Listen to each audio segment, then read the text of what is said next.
Most school staff didn't notice how the bus mechanic's hands lingered on brake components that looked perfectly fine to everyone else, or how his eyes tracked maintenance patterns that suggested tampering rather than normal wear. They just wanted safe transportation for their children. They had no idea the man fixing their buses once investigated cases where automotive sabotage was used to target innocent families. Welcome to the Human Stories. Before we begin this powerful story of hidden expertise and protecting our most precious cargo, tell me in the comments, what city are you watching from today? And if you believe stories like this deserve to be heard, hit that subscribe button. These stories matter. Lincoln Elementary School District operated 42 buses that transported over 1,200 children every school day, following routes that wound through suburban neighborhoods where parents trusted that yellow vehicles meant safety, reliability, and professional oversight.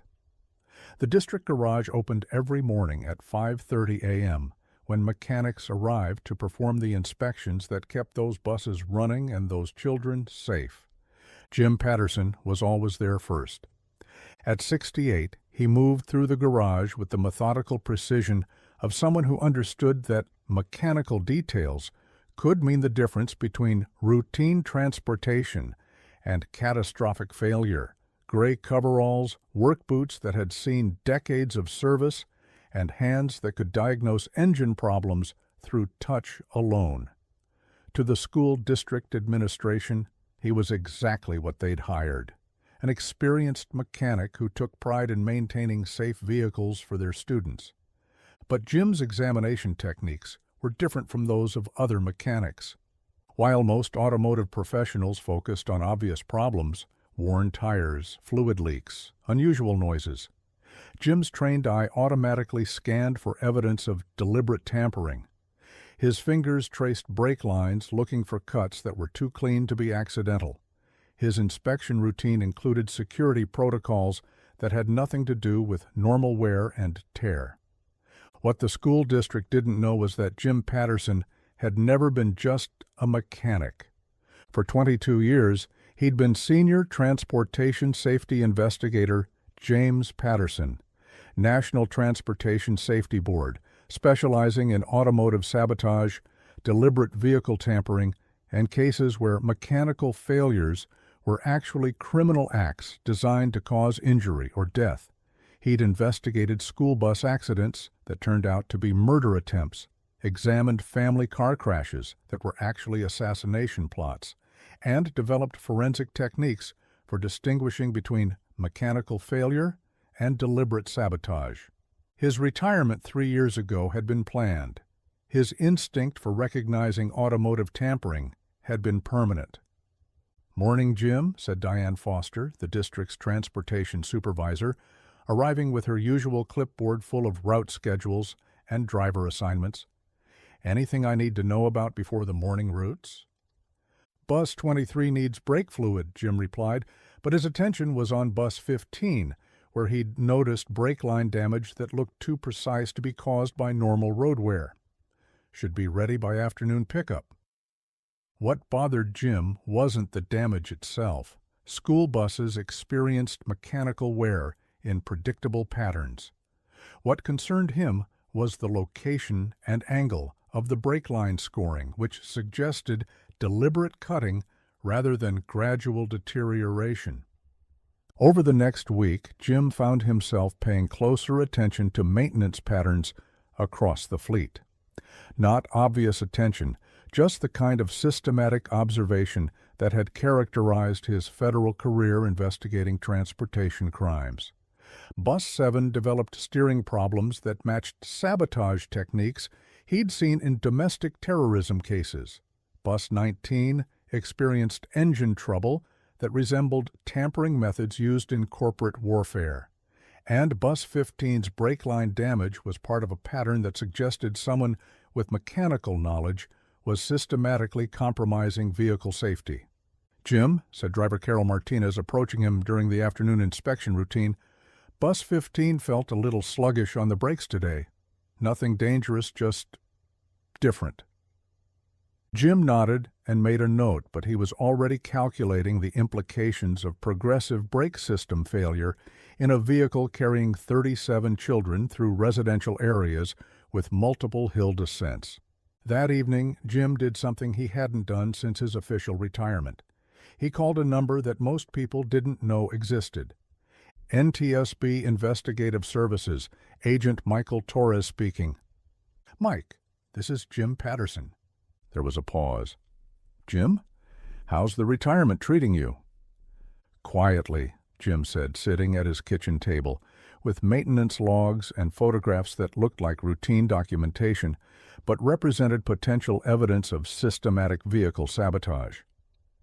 "Mike, I need to report suspected automotive tampering involving school district vehicles."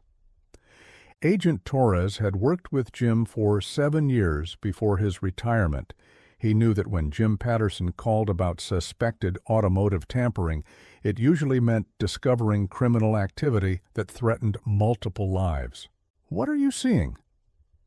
Jim provided details with the precision that had made him legendary in transportation safety investigation: tampering signatures, mechanical evidence, pattern analysis, and safety implications that suggested coordinated sabotage rather than random mechanical failures.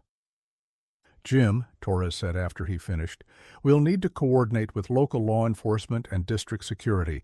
Can you maintain normal operations while we develop the investigation?" "Affirmative," Jim said. "I'm there every morning. If this is systematic sabotage, the pattern will escalate before they attempt something that could cause mass casualties." What happened next was 22 years of transportation safety expertise compressed into the most important maintenance shift of Jim's civilian life. He returned to the garage the following Monday, not just as a mechanic checking brake fluid and tire pressure, but as an experienced federal investigator conducting surveillance in an environment where criminals thought their sabotage would be attributed to normal mechanical failure. Over the next 2 weeks, Jim documented evidence of systematic vehicle tampering designed to cause progressive safety failures that would appear to be mechanical problems rather than deliberate criminal acts. Brake systems weakened gradually, steering components loosened systematically, engine cooling systems compromised in ways that would cause overheating during specific driving conditions. "We've arrested 3 suspects," Torres told him during a briefing at the garage after the operation concluded. Disgruntled former district employees who were systematically sabotaging buses to cause accidents that would generate lawsuits against the school system. "Timeline for the planned failures?" Jim asked.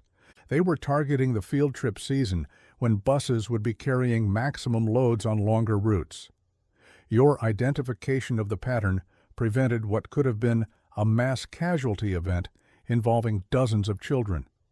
The investigation revealed that the sabotage network had been operating for over 6 months, progressively weakening vehicle safety systems while planning attacks that would appear to be tragic accidents rather than deliberate murder attempts.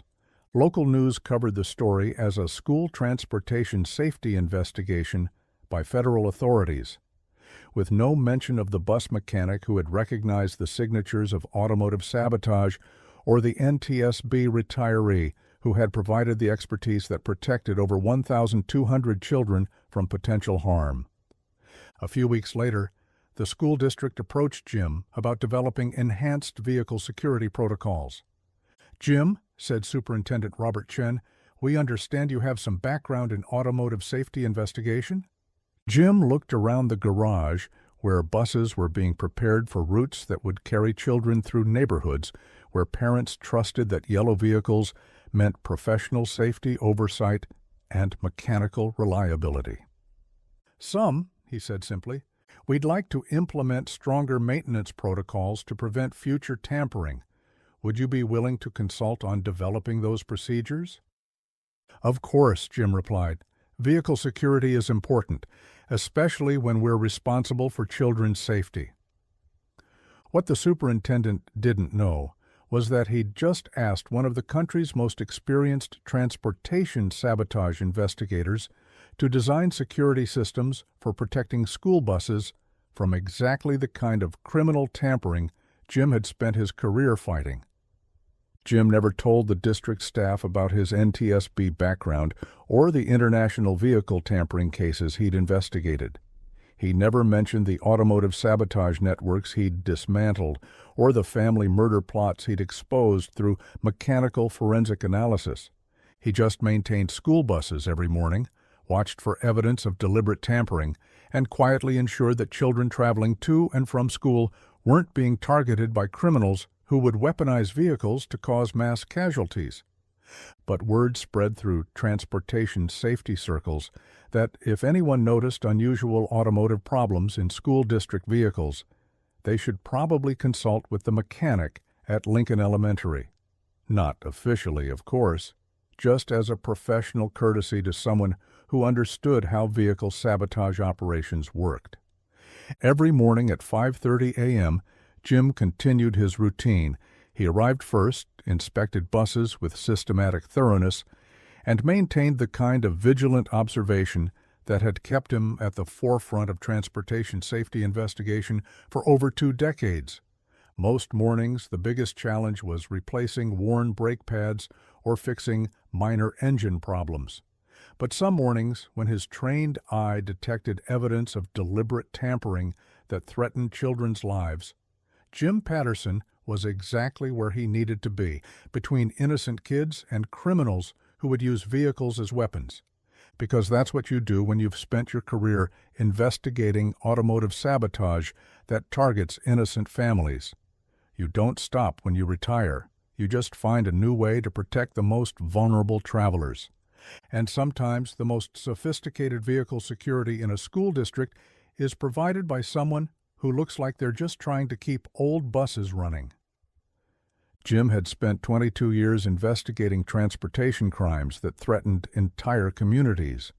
Now he spent his retirement ensuring that one school district's buses remained safe transportation rather than potential weapons in the hands of people who would harm children for profit or revenge. The mission was the same. The vehicles were the same. The only difference was that now, instead of investigating transportation crimes after they happened, he was preventing them before they could claim young lives. And every morning, as school buses carried children safely to and from school, Jim Patterson worked with the hands and eyes of someone who knew the difference between mechanical failure and criminal sabotage, ready to protect both the vehicles and the precious cargo they carried. So the next time you see a school bus driving through your neighborhood, remember that the person maintaining its safety might have expertise far beyond basic automotive repair. The mechanic ensuring those brakes work properly might be the same person who spent their career learning exactly how criminals use vehicles to harm innocent people. Have you ever met someone like Jim? Someone whose retirement job perfectly positioned them to use their professional expertise to protect children? Share their story in the comments below. Tell us about the quiet professionals who never stop ensuring that our most precious cargo travels safely. Thank you for watching The Human Stories. If this story moved you, subscribe and share it with someone who believes in protecting children from those who would harm them. Because the world needs more people like Jim Patterson, professionals who understand that some missions are too important to end with retirement. Until next time, remember that guardians come in all forms. Sometimes they wear federal badges and investigate transportation crimes. Sometimes they wear coveralls and fix school buses. But they're always protecting children from criminal threats, always ensuring that vehicles remain tools of safe transportation rather than weapons of harm.